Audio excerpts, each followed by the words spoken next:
Welcome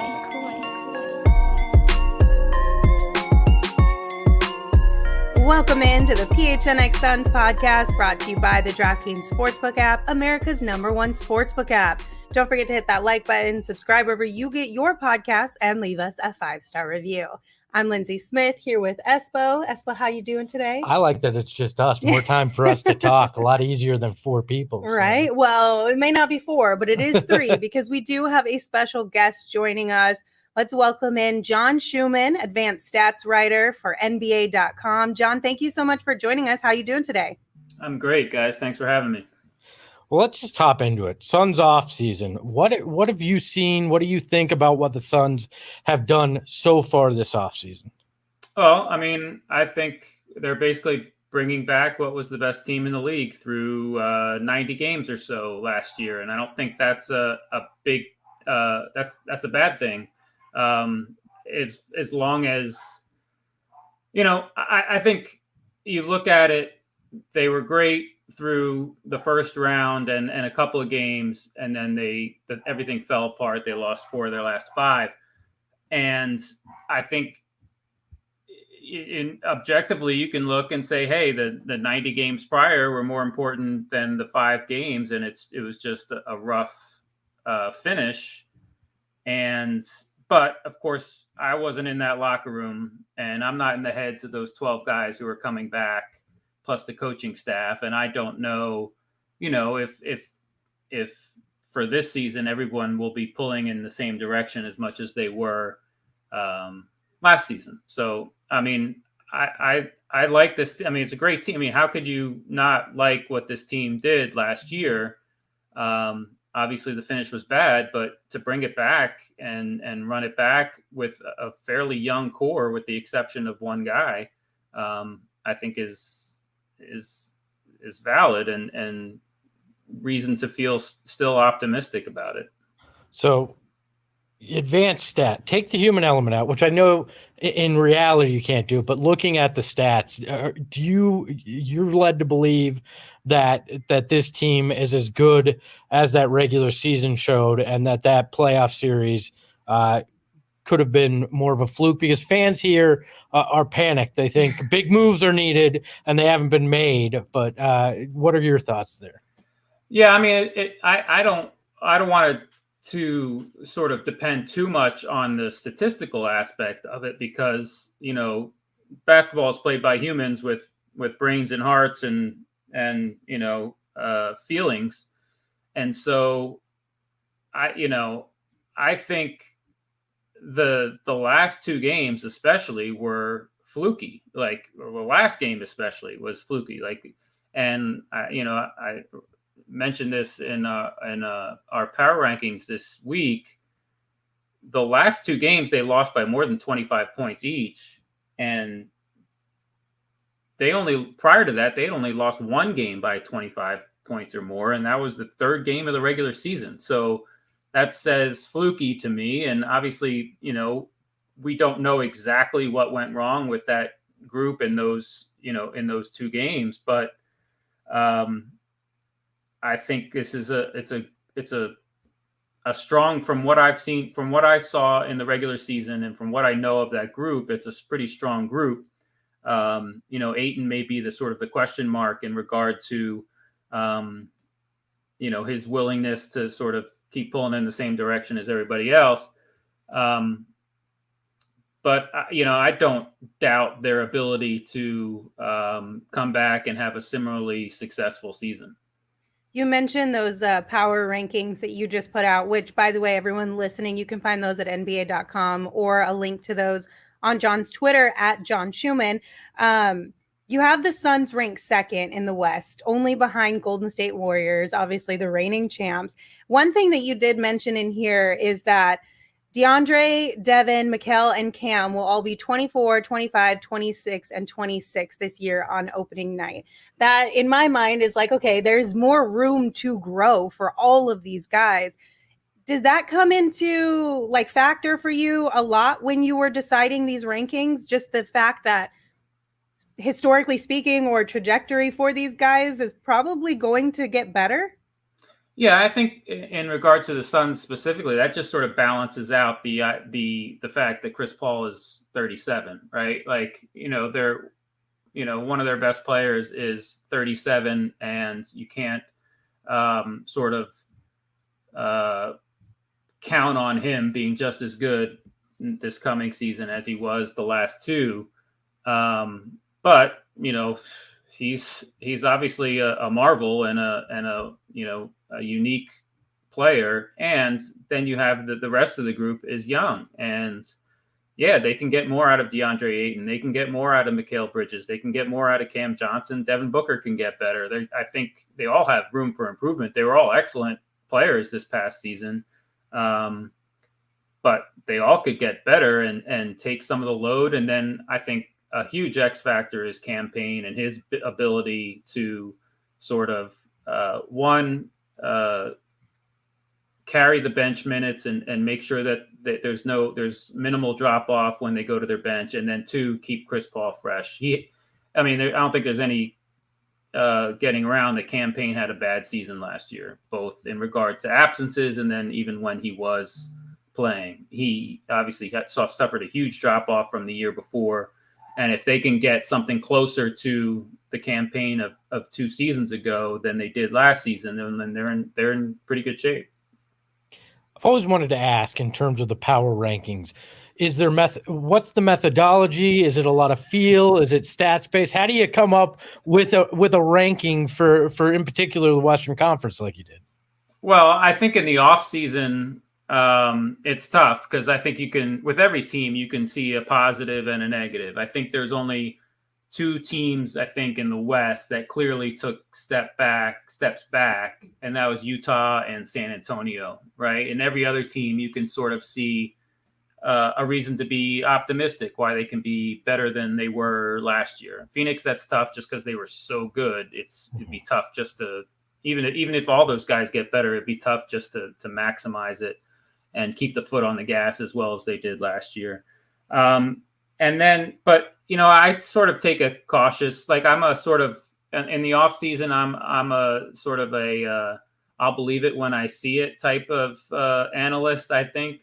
I don't dig into sort of, statistical projections or anything like that. I just sort of look at where teams are strong and weak and see if they've addressed any of those issues. And like I said, I'll believe it when I see it type of analyst. During the season, it's much different. During the season, it's about who's playing well, quality wins, stuff like that. It's much, it's more difficult to project in the off season. Okay, so I want to ask your thoughts on the Kevin Durant situation, obviously, because it is the most talked about thing right now, and Suns fans are very invested. What are just kind of your overall thoughts on how this has gone so far? And maybe do you have a prediction on how you think it'll play out? I have no idea on how it'll play out. I think it's obviously in the hands of the Nets in regard to what they want to do. They have a very good, like if just looking at their roster, they can obviously, if people were able to put feelings aside, they could be really, really good. Now with what's happened in the last few days, I don't know if that's even possible. So yeah, I guess a trade is inevitable. I just don't know, exactly, what the offers are on the table. I don't know exactly what they're looking for. If we're talking about stuff that's been rumored, I think you like Jaylen Brown as a player return versus almost anything else that other teams have been rumored to offer. So I could see Boston as a possibility. Obviously, the story that came out this week had a little paragraph about Boston specifically and Durant's affinity for Ime Udoka. So that was sort of, I don't know, some kind of hint at something. But that doesn't necessarily mean, that's what Brooklyn wants to do. And that doesn't necessarily mean Boston is going to give Brooklyn everything else it wanted. But I think Jaylen Brown is the one guy that you could say, okay, that's a pretty good starting point for a deal. All right, we'll put aside the pipe dream of Kevin Durant and the Suns and all that. Western Conference picture, looking at your rankings, you have the Clippers and the Nuggets at 3 and 4. Now, those are two teams, obviously, that have had multiple injury issues over the last few years. Who do you have faith that Kawhi, Jamal Murray, that these guys are going to come back as the kind of players that we've seen in the past? And really make these two threats in the West? Yeah, I think so. I think ACLs have, the team players have had a pretty good success rate coming back from ACL injuries. I think Leonard's was a partial tear, so I would feel a little bit more confident about him. And also, I don't think that's a guy that relied on his, especially the last couple of years with the Clippers, relied on his athleticism a ton. He's not especially the last couple of years, he's not somebody who gets to the basket a lot. He can, they have multiple defenders that can sort of allow him to not have to guard, the best player on the team for 35, 40 minutes or anything like that. So I guess if you were to ask me like which I felt better about, I would say Leonard, just because one, it was a partial tear.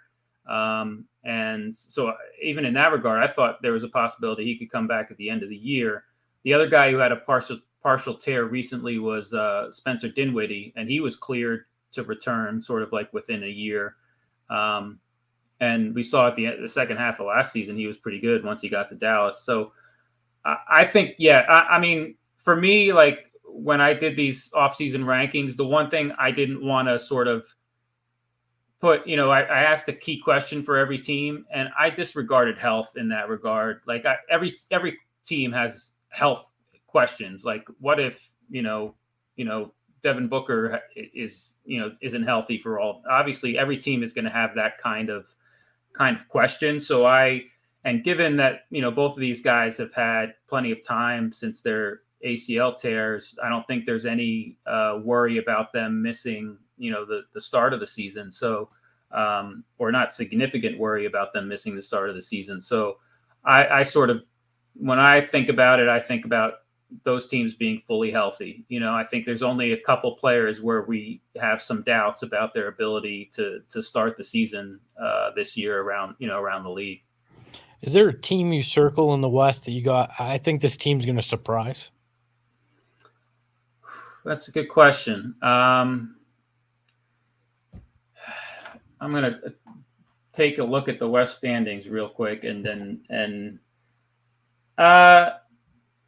you know what? I think I'm curious about Sacramento coming back with Sabonis, back, in the fold and having a full training camp with that group. In their numbers, in their post-trade results and numbers, there wasn't a lot of promise for, the future. But De'Aaron Fox did play really well at the end of the last season. I kind of like a couple of the moves that they made. They brought in Malik Monk. There's somebody else I'm forgetting that's a pretty good offensive player that they brought in. I think they could be a pretty good offensive team. And Mike Brown has a really good history in regard to defense. So I think there's some promise, just that it's, given that they have the longest playoff drought in NBA history.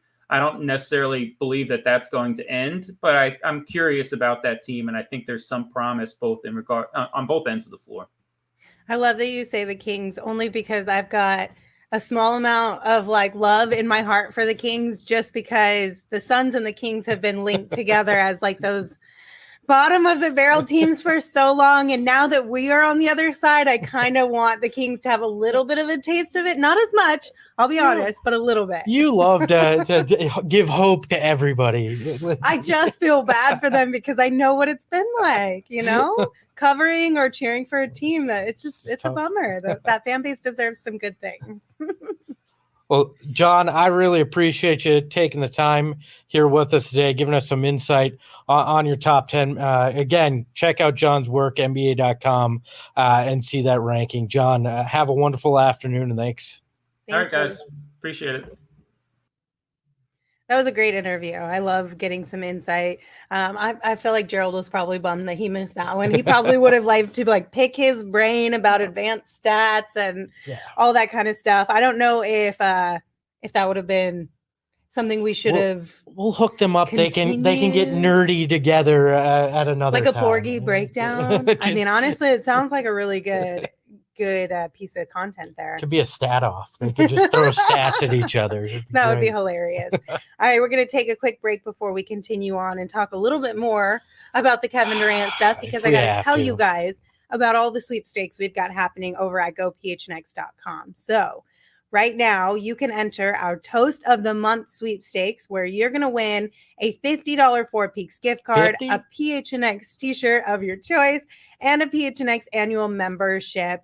That is our sweepstakes giveaway in conjunction with Four Peaks. Obviously, you know that we love them over here, from both the amazingly delicious beer that they create and the bomb environment they have with delightful food and over at their brewery in Tempe. Brewery. I mean, what more could you ask for? Like, honestly, I could ask for not a haunted brewery, but I'll go with it. It's Why would you even ask for that? I don't know. Like, don't be boring. Don't be boring, Espo. Live a little. Have some fun. You can enter that sweepstakes over at gophnx.com, like I mentioned, or click the link in our show notes. But just a reminder, you must be 21 or older to enjoy their beer, and we ask that you enjoy responsibly. In addition to our Four Peaks sweepstakes, we also have an OG's sweepstakes. We are trying to hook you guys up with all the things this month. So once again, gophnx.com, you can enter the Flavoring Life sweepstakes. And for this one winner will receive 3 bags of OGs, including their orange creamsicle flavor and tropical flavors. You're going to get an OG's hat, a PHNX shirt of your choice, and a PHNX annual membership. Again, that's gophnx.com, or click the link in our show notes. And also, if you don't want to wait till the end of the month to find out if you won, you can just head on over to ogsbrands.com. You can find them on Instagram at ogsbrands, or you can just find them at your local dispensary. But again, must be 21 years or older to purchase. You're always a winner when you take OGs. So, did you know at Four Peaks that that part of the brewery that was added on in subsequent years, the part where all the merch is, actually was a recording studio, and that's where the Gin Blossoms recorded a bunch of their albums? I don't think I remember that. There's actually a door in there that was to the old recording booth, and there's all these artists who signed the walls that recorded there. I mean, that's fun. Yeah, I feel like they should bring that back. Supposedly that would be kind of cool. Supposedly they're going to rename 8th Street out in front of the bar after the Gin Blossoms. Oh. So yeah, that's what I heard. That's kind of neat. Most people are like, who the hell are the Gin Blossoms? Well, if you're younger than me, I don't care. The Gin Blossoms were a good band when I was younger. Listen, I feel like you should just, if you're into music, you should have a wide variety, old and new, to that's on your playlist. And they're local. They're local. So exactly. All right, let's continue on the Kevin Durant shenanigans. I'm so sick of talking about Kevin Durant. I get it, but until we're out, we're in. It's like the crush that it is not reciprocating the care, right? Like, I have not heard Kevin Durant talk anything about us, but we've talked about him so much. Well, see, that's one of the things in this article that I feel like is going to be an unfortunate conversation to have. Kevin Durant is making eyes at somebody else, is what we're trying to say. Ian Begley, NBA insider for SNY, wrote an article that stated Kevin Durant sees the Celtics and the Sixers as desired landing spots. So, a couple things here. They did mention that he would like to play with Marcus Smart. And they also said high-ranking members of the Sixers earlier, at least as of earlier this week, felt strongly about engaging with Brooklyn on a Kevin Durant trade. Okay, we'll get to Boston in a second. How does Philly make any sense? He just got away from James Harden, right? Yeah, but it doesn't mean that they don't like each other. Maybe it just didn't work in that particular system. But they were literally out in London partying, hanging out at a concert. I mean, I'm not saying they don't like each other as people. I'm just saying basketball-wise, it seemed frustrating at best, right? So, I don't know. And again, I brought this up before. why trade him to the East? Somebody will, oh, well, they traded James Harden to the Sixers. Yeah, James Harden's washed. That's why they traded him to the Sixers. It's not Kevin Durant. So I don't know. Yeah, every team is going to be interested in trying to trade for Kevin Durant. I get that side of it. Philly would be dumb to not want to explore it. But if I'm the Nets, is that really a destination I want to deal them to? Can they really provide, a better package than elsewhere? Like Maxey would have to be involved. So here's my thought, right? If we're basing off of all the things we've heard to this point, we've heard that Joe Tsai would rather be a play-in team and not have drama than to have drama and be a team that could go really deep in the playoffs. Mm-hmm. So with that statement or sentiment, you could say, well, who cares if he's in the East? They don't care. I mean, right? That's valid. Like you could make that point too.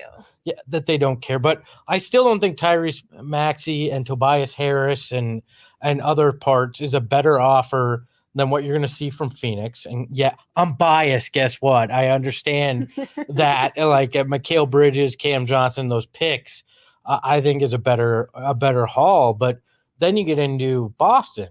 If Boston actually offers Jaylen Brown and you're okay moving him there and another leap, if Kevin Durant really is interested in them, which I struggle because that crowd's been brutal to him and he seems to care about those kind of things.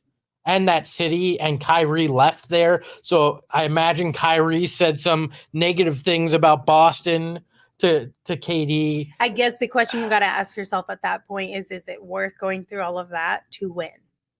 And you got the only person who can make that decision is the individual themselves. But there's multiple paths to winning here. Like they're not trading him to the Kings. Well, yeah, I agree. But if we're widening now, the list of people that or teams that we would be okay with going to, I get why the Celtics would maybe make your list as far as if you're looking for a place to win. If this report is true and Kevin Durant wants Boston and the Nets are interested, it's over for the Suns. I'll say it straight into the camera. I love my man Flex, but things can change. And I think if Jaylen Brown is on the table and KD's like, yeah, I'd go play there, things done changed. All right. Like, because Jaylen Brown is the best player that has been talked about in any of these rumors. I love Mikal. Jaylen Brown's a better player than Mikal right now. Well, and here's the thing too. I think it's important to remember, because I feel like we have also kind of forgotten this on this show as well. Anytime we talk about Kevin Durant, it's always like, well, he said in the first place that his preferred destination was the Suns. No, he said the Suns and the Heat.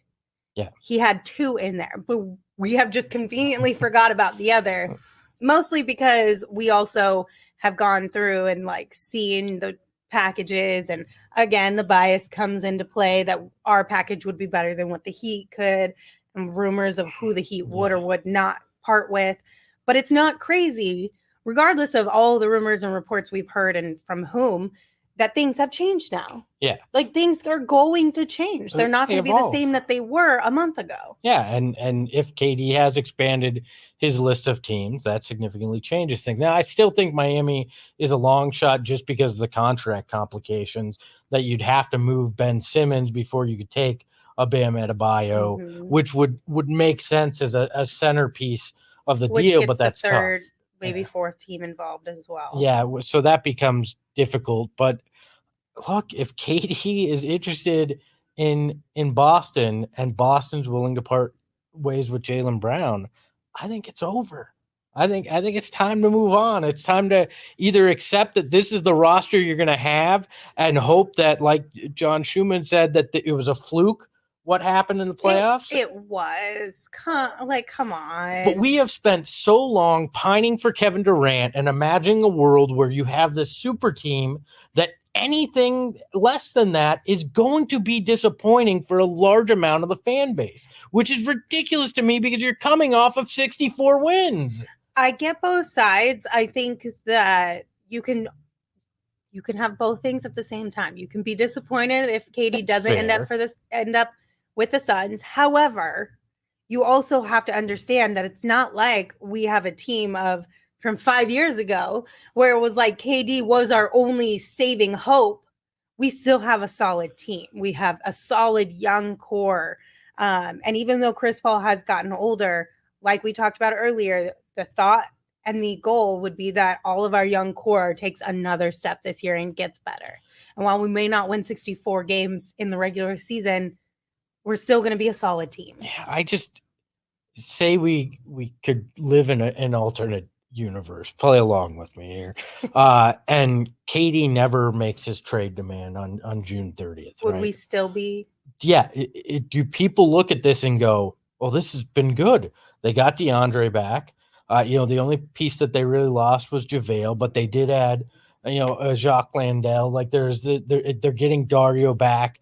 Like, does the perception feel different? I mean, to me, it still feels like if they add a backup point guard or a third guard, and maybe Dwayne Washington Jr. winds up being that guy. I really enjoyed our conversation with him the other day. But like, I feel like this team, you still go, yeah, really good. As long as Chris Paul doesn't fall off the cliff, and that was more whatever health stuff was going on, this team is still very, very good, and that window's still open. And Devin could very easily take that next step. Cam Johnson appeared to be taking that next step last year before the injury. Mikal offensively looks like he'll get better, and DA has gotten better every season. Like, I just keep going back to that. Like, and we fell prey to this too. Have all of us just been so sucked into, hey, that's better over there, that we forgot what we really had, I mean, I'm sure for some people it's exactly that.